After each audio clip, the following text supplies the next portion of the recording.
Picture this. You're a Celtic warrior, standing on an ancient battlefield. The morning mist clings to the ground like ghostly fingers.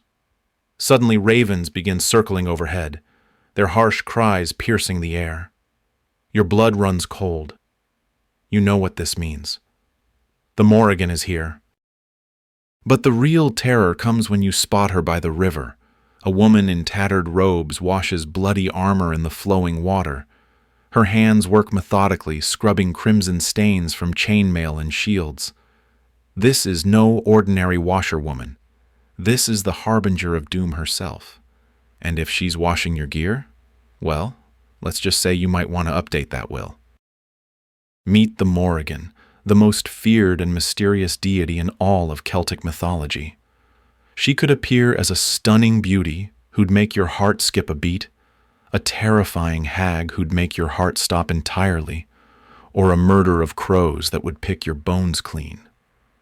Here's the million-dollar question that kept Celtic kings awake at night. How did this enigmatic shapeshifter hold the power to crown rulers and doom entire armies? Buckle up, because this goddess makes Game of Thrones look like a children's bedtime story. The Morrigan wasn't just one goddess. She was a divine triple threat. Think of her as the ultimate supernatural multitasker, embodying three distinct aspects that covered all your warfare and fate needs. Her three primary faces were Badbi the battle crow, Macha the sovereignty goddess, and Nemain the panic bringer. Each one specialized in a different flavor of divine intervention. Badbi was the battlefield specialist. She'd swoop down as a crow during combat, her presence turning the tide of war. Warriors would see her black wings and know that death was about to get very busy. She didn't just watch battles, she actively participated, pecking at fallen enemies and screeching battle cries that could shatter enemy morale faster than you could say, retreat. Macha brought a different kind of power to the table. She governed sovereignty and had a special connection with horses, the Celtic equivalent of luxury sports cars. Kings needed her blessing to legitimately rule, and she wasn't easy to impress. Cross her, and your reign would be shorter than a mayfly's vacation. Neiman was pure psychological warfare. She specialized in frenzy and panic, turning brave warriors into quivering messes. Imagine facing an enemy army, feeling confident about your chances, then suddenly everyone around you starts screaming and running in circles. That's Nemain's handiwork, ancient crowd control at its finest. The Morrigan's shape-shifting abilities were legendary. One moment she'd appear as the Bean Sea, the washerwoman at the ford, calmly cleaning blood-soaked weapons. The next, she'd transform into a massive crow, her wings blotting out the sun. She could also take the form of a wolf, an eel, or even a red heifer. Basically nature's deadliest game of hide-and-seek. Her unpredictable nature kept everyone on their toes. Was she helping your cause, or preparing your funeral? Even the gods weren't entirely sure. She'd show up to battles and pick sides based on mysterious criteria that made about as much sense as modern tax codes. This uncertainty made her both invaluable as an ally and terrifying as an enemy. The triple aspect represented the complete cycle of war and sovereignty: birth, life, and death, creation, preservation, and destruction. The Morrigan embodied all these forces, making her one of the most complex and powerful deities in the Celtic pantheon. She wasn't just about ending lives. She was about the entire cosmic balance. What made her truly dangerous was her prophetic abilities. She didn't just participate in events. She could see how they'd unfold. This foresight, combined with her shape-shifting powers, made her the ultimate wild card in any supernatural conflict. You never knew when that innocent-looking crow overhead might actually be planning your doom. The Tain Bo Cuailnge, or the cattle raid of Cooley, is where the Morrigan met her match in the legendary hero Cu Chulainn. This epic tale reads like the ultimate supernatural romance gone wrong, complete with divine rejection, shape-shifting battles, and enough drama to fuel a dozen soap operas. It all started when the Morrigan decided she fancied the young hero. She appeared to him as a beautiful woman, offering her love and military alliance. Picture the scene. Ireland's greatest warrior meets a stunning goddess who promises both romance and victory. Sounds like a win-win situation, right? Wrong. Cuchulainn, being either incredibly noble or spectacularly stupid, rejected her advances. He was too focused on his duty to get distracted by divine romance. The Morrigan did not take this well. Hell hath no fury like a war goddess scorned, and she was about to prove it in the most creative ways possible. First, she transformed into an eel and tried to trip him while he fought at a river ford. Cuchulainn adapted quickly, breaking her ribs with a well-placed stone. Not one to give up easily, she then became a wolf and stampeded cattle toward him. The hero responded by putting out one of her eyes with his sling, ancient conflict resolution at its finest. Still not satisfied with her revenge, the Morrigan took the form of a red heifer and led a cattle charge against him. Cuchulainn broke her leg this time. At this point, you'd think she'd learned her lesson about messing with Ireland's premier warrior. But the Morrigan was nothing if not persistent. Here's where the story takes an interesting turn. Despite their supernatural slugfest, there was grudging respect between them. When the Morrigan appeared later as an old woman offering him milk, Cuchulainn blessed her 3 times. This blessing healed the wounds he'd inflicted during their battles. Talk about taking the high road. Their relationship became deeply prophetic. The Morrigan began appearing to Cuchulainn before major battles, sometimes offering cryptic warnings, sometimes just reminding him that fate was catching up. She became his supernatural conscience, the divine voice that whispered uncomfortable truths about his destiny. The most haunting encounter came when she appeared as the washerwoman at the ford, cleaning Cuchulainn's own armor and weapons. This vision foretold his death in the most chilling way possible. Seeing your own gear being washed by the goddess of doom? That's the Celtic equivalent of getting a calendar reminder for your own funeral. Their complex relationship showed the Morrigan's dual nature perfectly. She could be enemy and ally, destroyer and healer, all within the same story.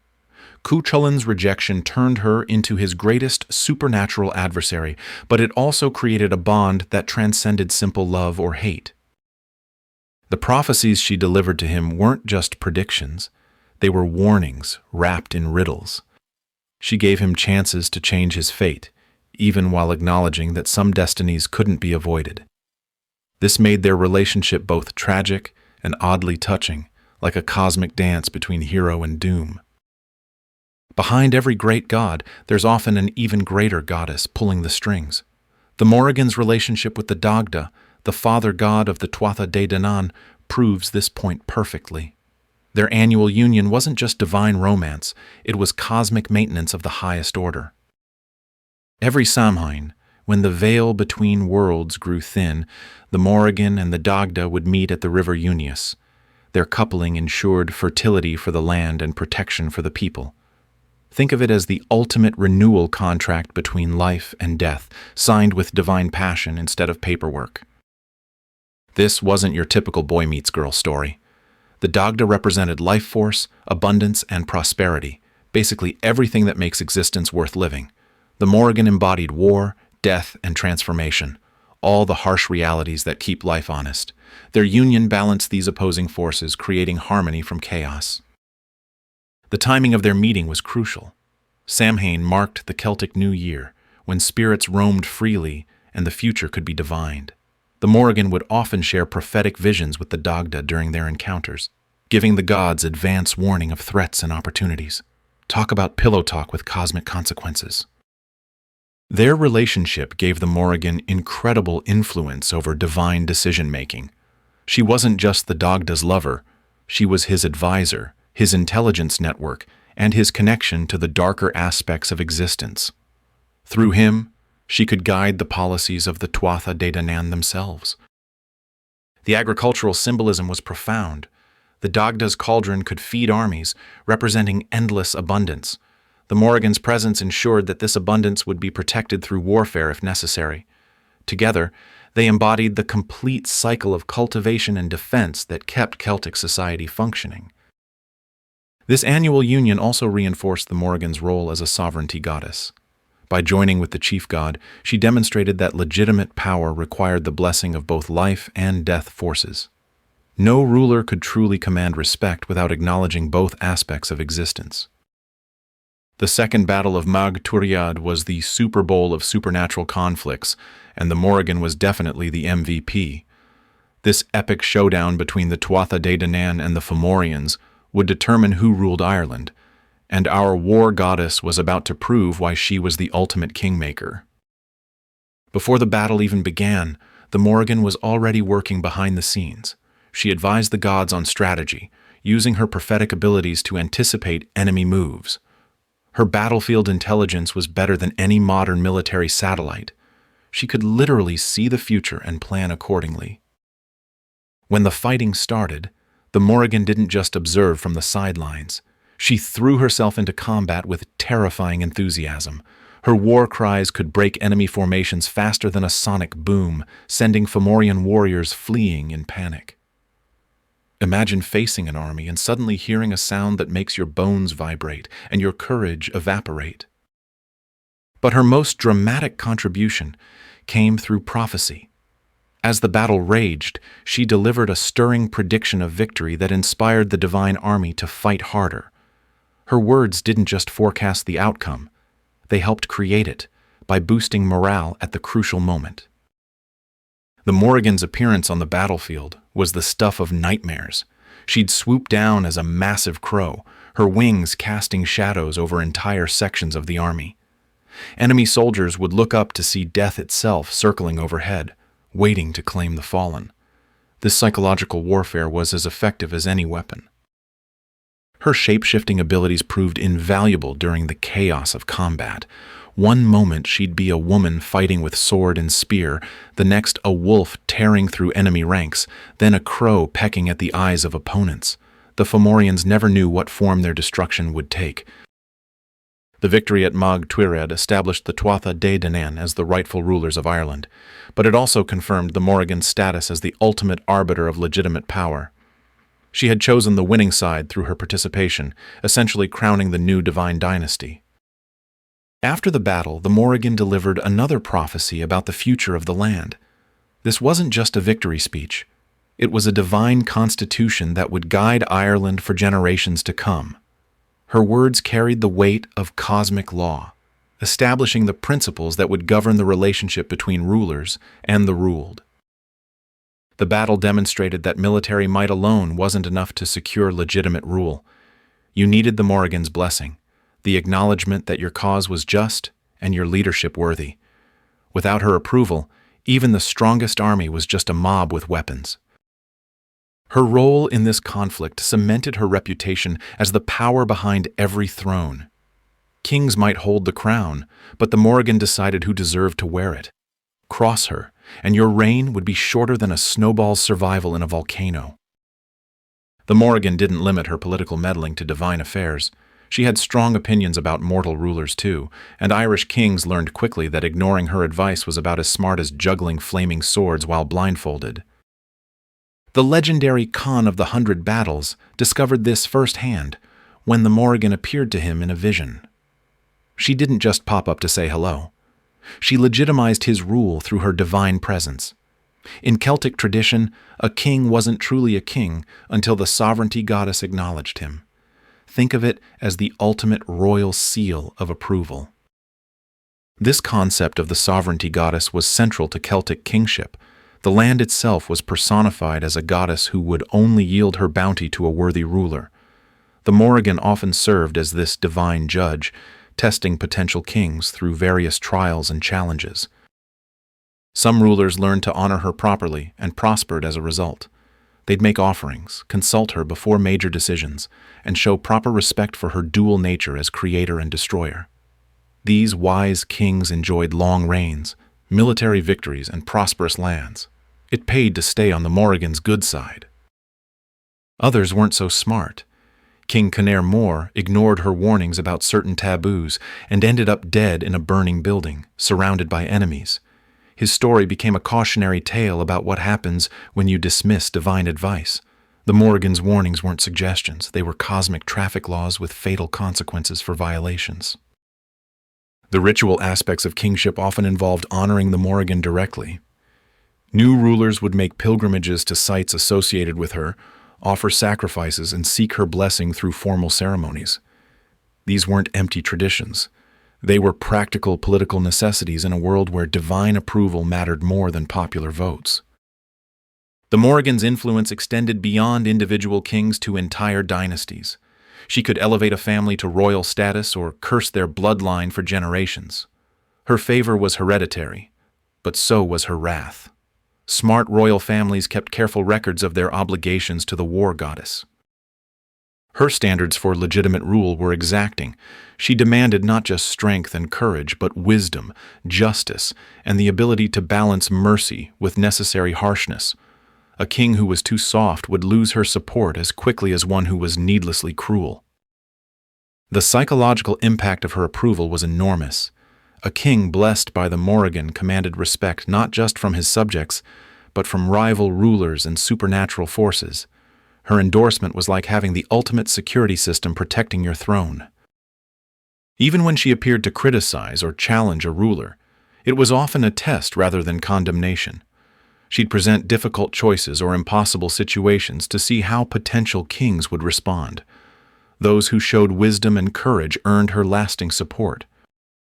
Of all the Morrigan's terrifying manifestations, none struck more fear into warrior hearts than her appearance as the washerwoman at the ford. This wasn't your friendly neighborhood laundromat worker. This was death personified, doing supernatural dry cleaning with armor that hadn't even been bloodied yet. The image was chillingly specific.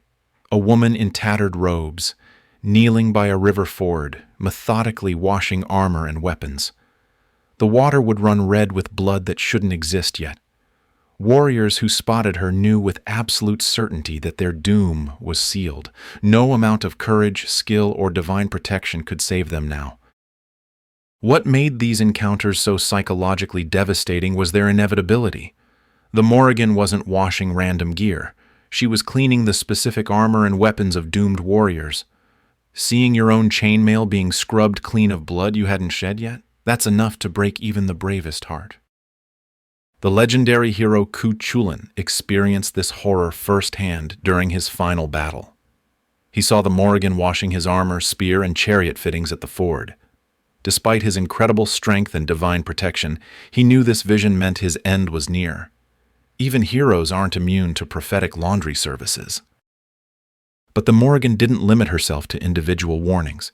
She could appear before entire armies, washing the gear of hundreds of warriors simultaneously. Imagine marching to battle, feeling confident about your chances, then seeing this supernatural laundromat in full operation. Morale would plummet faster than a stone dropped from a cliff. The psychological warfare aspect was brilliant. The Morrigan didn't need to fight these warriors. She just had to show them their fate. Fear would do the rest, breaking formations and shattering courage before the first sword was drawn. She could win battles without lifting a weapon. Some warriors tried to change their fate after encountering the washerwoman. They'd change their armor, take different weapons, or even flee the battlefield entirely. But Celtic fate was rarely so easily avoided. The Morrigan's prophecies were less like weather forecasts and more like cosmic court decisions, final and binding. The river ford setting was symbolically perfect. Fords were liminal spaces, boundaries between one place and another, between safety and danger. The Morrigan's presence there emphasized the transition from life to death that was about to occur. She was literally washing warriors from existence to memory. Despite her fearsome reputation as a harbinger of doom, the Morrigan was much more than just a supernatural Grim Reaper. She served as Ireland's ultimate guardian, fiercely protective of the land itself and the cosmic order that kept everything functioning properly. Her association with cattle raids wasn't just about warfare. It reflected her role as protector of prosperity. Cattle represented wealth in Celtic society, and raids threatened the economic stability of entire communities. The Morrigan's involvement in these conflicts showed her commitment to maintaining proper distribution of resources. She served as a bridge between the world of the living and the realm of the dead. Her shape-shifting abilities allowed her to move freely between these realms, carrying messages and maintaining the delicate balance between life and death. Think of her as the ultimate cosmic diplomat with a very specialized portfolio. The Morrigan's connection to the otherworld gave her unique insights into justice and proper order. She could see beyond immediate circumstances to the deeper patterns that governed existence. Her judgments weren't based on simple good versus evil, but on what served the greater cosmic balance. Her frightening exterior was actually protective camouflage. Like a mother bear defending her cubs, the Morrigan's terrifying aspects served to ward off threats to Ireland itself. Her reputation for destruction was the price of peace. Enemies thought twice before challenging a land protected by such a formidable guardian. She was particularly concerned with territorial integrity and legitimate sovereignty. Invaders and usurpers faced her wrath not just because they brought war, but because they disrupted the proper relationship between ruler and land. The Morrigan took these violations personally. Her role extended to maintaining proper social order within Irish society. Kings who abused their power, warriors who fought dishonorably, or anyone who violated the sacred laws faced her correction. She was like a supernatural quality control inspector with the power to impose ultimate sanctions. The Morrigan's influence didn't end with the decline of Celtic paganism. She evolved, adapting to new times while maintaining her essential nature as a guardian of fate and sovereignty. Her legacy can be traced through Irish folklore right up to modern pop culture. She transformed into the Bean Sida, the banshee, whose wailing warned of impending death in Irish families. This wasn't exactly a career change, more like a supernatural rebranding. The washerwoman at the ford became the keening woman outside the window, but the core function remained the same: prophetic warning of doom. Medieval Irish literature kept her memory alive through epic tales and bardic poetry. Writers might have Christianized the stories, but they couldn't completely erase her compelling presence. She became a literary archetype, the powerful, mysterious woman who could elevate heroes or destroy them. Modern Celtic paganism has embraced the Morrigan enthusiastically. Contemporary practitioners see her as a goddess of empowerment, transformation, and fierce protection. She represents the strength needed to face life's battles and the wisdom to know when destruction serves renewal. Pop culture has discovered her too, from comic books to urban fantasy novels. She appears as everything from a supernatural mentor to a complex anti-hero. Her archetype, the beautiful, dangerous woman with prophetic powers, resonates across cultures and centuries. What makes her enduringly fascinating is her complexity. She can't be reduced to simple good or evil categories. She's simultaneously nurturing and destructive, wise and terrifying, loyal and unpredictable. This complexity makes her more relatable than many simpler deities. She reflects the contradictions we all carry within ourselves. The Morrigan stands unique in Celtic mythology as a goddess who defied easy categorization. She was simultaneously creator and destroyer, lover and enemy, protector and doom-bringer. Her stories reveal the Celtic understanding that true power isn't about simple strength. It's about the wisdom to know when to create and when to destroy. Her tales teach us that leadership comes with cosmic responsibilities. Celtic kings couldn't just rule through force. They needed the blessing of the sovereignty goddess herself. The Morrigan's complex relationship with power reminds us that authority without wisdom is just another form of chaos. And speaking of chaos, which aspect of the Morrigan fascinated you most? The shape-shifting warrior, the prophetic washerwoman, or the kingmaker supreme? Drop your thoughts in the comments below. Smash that subscribe button for more Celtic mythology deep dives, and remember, in the world of ancient gods and goddesses, it's always better to have the Phantom Queen on your side than against you.